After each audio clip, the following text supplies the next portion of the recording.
सर्वांना नमस्कार. आज होती शुभ्राच्या पप्पांना सुट्टी, त्यामुळे आम्ही गोधड्या धुण्याचं प्लॅनिंग केलं. तर मुलांना सकाळी स्कूलमध्ये पाठवून दिलं. आज बऱ्याच दिवसांनंतर छान वातावरण होतं, म्हणजे पावसाचं वातावरण नव्हतं आणि तशी पण दिवाळी जवळ येते आहे, तर घरातली आवरासावर तर चालूच आहे. मग त्यामुळे आम्ही ही गोधड्या धुण्याची प्लॅनिंग केली, कारण 12च्या पुढे कधीही पाऊस पडेल त्याची काही गॅरंटी नाही आहे. तर हे बघा, हे आलो आहेत आता आम्ही नदीवर.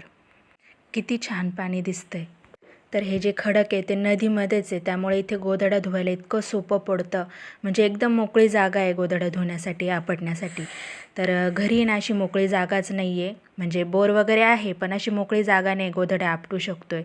त्यामुळे इथे मोकळ्या गोधड्या धुवून होत आहे. शुभ्राचे पप्पा पण मदत करू लागत आहे. पाणी पण इतकं छान मोकळं वाहतं आहे, म्हणजे गोधड्या आपटल्या की टाकल्या पाण्यामध्ये. तर म्हणजे घरी जवळजवळ जेवढी मेहनत लागते त्याच्या निम्मीच मेहनत आपल्याला इथे नदीवर गोधड्या धुण्यासाठी लागते. आणि खूप छान पण वाटतं, एकदम भारी मजा पण येते गोधड्या धुवायला. आमच्यासारखेच इथे अजूनही लोक आलेले आहेत गोधड्या धुण्यासाठी. पाऊस उघडल्यामुळे सगळीकडेच दिवाळीची आवरासावर चालू आहे, कारण दिवाळी आली आहे तोंडावर. तर इथे शुभ्राचे पप्पा मला गोधड्या पिळू पण लागत आहे, आपटू पण लागत आहेत आणि वाळत पण टाकू लागत आहेत, कारण ती मोकळी जागा आहे. मग ते पाणी निथरण्यासाठी छान आम्ही पसरून देतो आहे, म्हणजे मग घरी गेल्यानंतर फक्त सुकवण्याचं तेवढं टेन्शन राहील. त्यात शुभ्राचे पप्पा खूप घाई करत होते, कारण त्यांना 12 वाजता कुठे बाहेर जायचं होतं कामानिमित्त. तर त्यांचं तेच चाललेलं होतं की आवर पटपट आवर पटपट. मग मी घरचे कपडे पण तिथेच घेऊन आलेली होती, कारण इथून घरी गेल्यानंतर परत ते धुवत बसायचं खूप दमल्यासारखं होतं. मी त्यामुळे ते पण इथेच घेऊन आलेली होती, ते पण छान इथे धुतल्या गेले. तसं याआधी मी कधीही नदीवर गेलेली नव्हती गोधड्या धुण्यासाठी.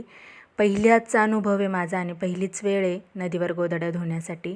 कारण येता जाता आम्ही बघायचो बऱ्याच बायका नदीवर कपडे धुण्यासाठी, गोधड्या धुण्यासाठी यायच्या. तर कुठेतरी असं वाटायचं की आपण पण यावं, पण मग मुहूर्त कधी आला नाही. तर ह्या वेळेस तो आला, म्हणजे तो आणला आम्ही पावसामुळे. पण थोड्या वेळामध्ये जास्त काम होऊन गेलं. हे बघा किती छान वातावरण आहे. आणि हे सर्व दृश्य आहे ना आपल्याला ग्रामीण भागामध्ये बघायला भेटतं आहे. म्हणजे आम्ही कधी कधी नाशिकला वगैरे जातो, पण मग नाशिकला कसं घरातल्या घरातच, सिटीमध्ये लोक आहे ना काही पर्याय नसल्यामुळे घरामध्ये कपडे धुवावेच लागतात आपल्याला. पण ग्रामीण भागामध्ये तसं नाही आहे. म्हणजे जसं की आम्ही ग्रामीण भागामध्ये राहतो, तर आम्हाला पर्याय आहे. हे अशा प्रकारे कपडे वाळत टाकलेले होते आम्ही. भेटूया पुढील ब्लॉगमध्ये.